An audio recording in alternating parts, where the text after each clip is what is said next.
Sir नमस्कार। नमस्कार जी। क्या नाम है आपका? मेरा नाम अरजीत सिद्धू है जी। सर कहाँ से आए हो आप? मैं लुधियाना राहों रोड बस्ती जोधेवाल से हूँ जी। सर संत रामपाल जी महाराज जी से जुड़ने से पहले आप क्या भक्ति साधना करते थे? मैं जी पीरों को मानता था और वो एक गुरु भी बना रखा था पीरों को मानने वाला, जो कि पीरों को मानते ही हैं। तो उसके बाद अपने माता के जगराते भी करवाते थे, जागरण वगैरह, तो यही साधना करते थे। सर जब आप इतनी सारी पूजाएं कर रहे थे तो फिर आप संत रामपाल जी महाराज जी के शरण में कैसे आए? ये बड़ी दिलचस्प कहानी है जी, बहुत लंबी है, सुनाऊँ तो शॉर्टकट ही बताऊँगा। तो हमने पौने 2 साल संत रामपाल जी महाराज जी का साधना चैनल के ऊपर सत्संग सुनता था। डेली मैं सुनता था। तो मैं सत्संग सुनते सुनते इतना परमात्मा का ज्ञान अंदर रिफीट हो गया कि जो देवी देवताओं को परमात्मा बताते, संत रामपाल जी महाराज बताते हैं कि इनसे ऊपर कोई परमात्मा है। जो परमात्मा संत रामपाल जी ने ज्ञान दिया उससे हमारी आंखें खुली भी, हम तो सारा गलत रास्ते पे जा रहे हैं। तो उसके बाद हमने तो मन बना लिया। मैंने पौने 2 साल ही संत रामपाल जी महाराज जी का साधना चैनल के ऊपर सत्संग सुना रेगुलर। नाम मैंने जब अपने 13 जून 2014 में संत रामपाल जी महाराज जी से नाम लिया। सर हम जिस भी संत रामपाल जी महाराज जी के अनुयायी से मिलते हैं वो बताते हैं कि संत रामपाल जी महाराज जी से नाम दीक्षा लेने के बाद उनको बहुत सारे लाभ मिले। तो सर हम आपसे जानना चाहते हैं कि आपको संत रामपाल जी महाराज जी से नाम दीक्षा लेने के बाद क्या लाभ मिले? मेरे साथ देखो जी, एक तो ऐसा था कि बीमारी तो चलो परमात्मा की दया से कोई नहीं ऐसी थी, लंबी नहीं थी, छोटी मोटी बीमारी थी, तो परमात्मा की दया से शरण में आने से संत रामपाल जी महाराज जी की वो भी बिल्कुल दूर हो गई। छोटी मोटी बीमारी जो थी, मेरे एक जीभ में छाला हो जाता था, खून का गड्ढा, तो वो 2-3 महीने के बाद ऑटोमेटिकली कुछ खाना भी नहीं था, हो जाता था। लेकिन संत रामपाल जी महाराज जी के शरण में आए हुए मेरे को 5 साल हो गया, आज तक नहीं वो दोबारा हुआ। उसके बाद मेरे बच्चे का एक एक्सीडेंट हुआ था मारुति 800 से, जो कि इतना भयंकर था कि अगर उसकी 1 फुट गाड़ी आगे निकल जाती तो बस के साथ उसका टक्कर हुआ था, वो बस पलटी करके उसको मार देती। लेकिन परमात्मा की दया से उस दिन ऐसा चमत्कार हुआ कि परमात्मा कबीर देव जी खुद अपना वेश बदल कर उसके सामने ऐसे हाथ कर रोक के खड़े है। तो उसने उसकी गाड़ी एकदम जहाँ ही रोक गई। क्या कबीर साहब जी को आपके बेटे ने देखा उस समय? हाँ जी बिल्कुल देखा। उसने जब कैसे बताया मेरे को, जाके हम घर पे थे, वो अकेला था बेटा गाड़ी में।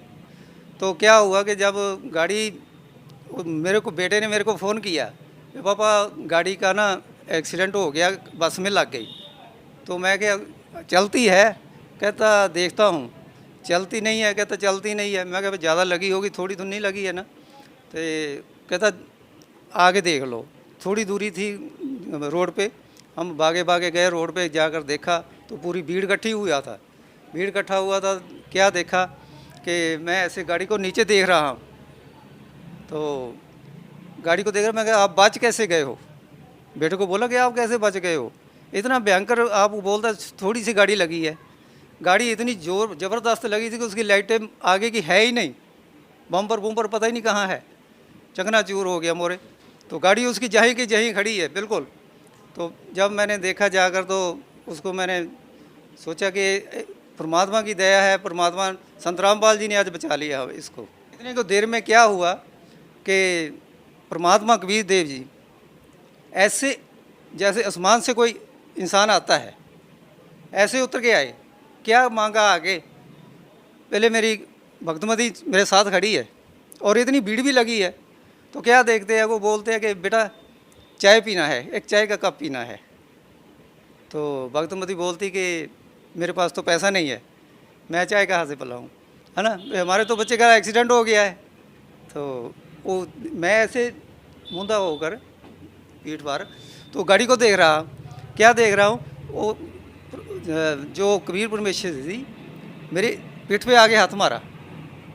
इतनी भीड़ के बीच में जिसका नुकसान हुआ उसी को ऊपर आके बुलाया जाएगा। तो मेरे को बोलते हैं कि बेटा चाय का कप पीना है। तो मेरे अंदर ऐसा प्रभाव आ गया, एकदम गुस्सा था भी ये हो गया तो मैं क्या बोल दिया मन में, उसमें उसी टाइम बोल दिया कि बाबा आपको चाव की पड़ी है, मेरा इतना नुकसान हो गया है। तो परमात्मा के रूप में संत रामपाल जी ऐसे बोले कि बेटा शांत शांत, परमात्मा सब ठीक करेंगे।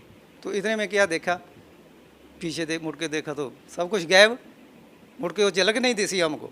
ऐसे परमात्मा के दर्शन हमको हुए। सर और कोई लाभ? लाभ और ऐसे कि देखो घर बार सारा परिवार सब ठीक है, परमात्मा की दया से कोई कष्ट नहीं है, परमात्मा ने सब कुछ दे रखा है, बहुत दया है मालिक की। सर बहुत सारे लोग हैं वो ये मानते हैं कि संत रामपाल जी महाराज जी जेल में हैं, उनसे नाम दीक्षा क्या लेना। तो सर आप उन लोगों को क्या कहना चाहेंगे? जगत को हम बताना चाहते हैं जी भाई, सर ऐसे है कि दुनिया के लिए संत रामपाल जी महाराज जेल में है, हमारे लिए जेल में नहीं है, क्योंकि वो तो एक पूर्ण संत और पूर्ण परमात्मा कबीर देव जी के रूप में संसार में आए हैं। क्या आप हिसार तारीख पे जाते हैं? बिल्कुल जी। क्यों जाते हो? देखो हमारा मालिक है, संत रामपाल जी महाराज पूर्ण परमात्मा है, हम उसके लिए जाते हैं। किसी का बाप अंदर हो, जेल में हो, क्या उसकी तरीक पे नहीं जाएगा? वो तो एक्चुअली जाएगा, चाहे किसी साधारण व्यक्ति का भी कोई बाप जेल में हो, वो तो उसके पीछे जाएगा ही ना।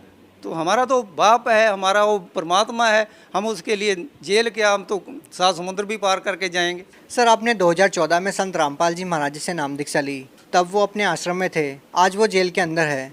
तो सर जो लोग उनसे नाम दीक्षा लेना चाहते हैं वो उनसे नाम दीक्षा कैसे ले सकते हैं? जगह जगह पर आज नाम दीक्षा केंद्र खुले हुए हैं, हर ज़िले के अंदर, हर शहर के अंदर नाम दीक्षा केंद्र खुले हुए हैं, बहुत आसानी से नाम लिया जा सकता है। जी धन्यवाद। सत साहब जी।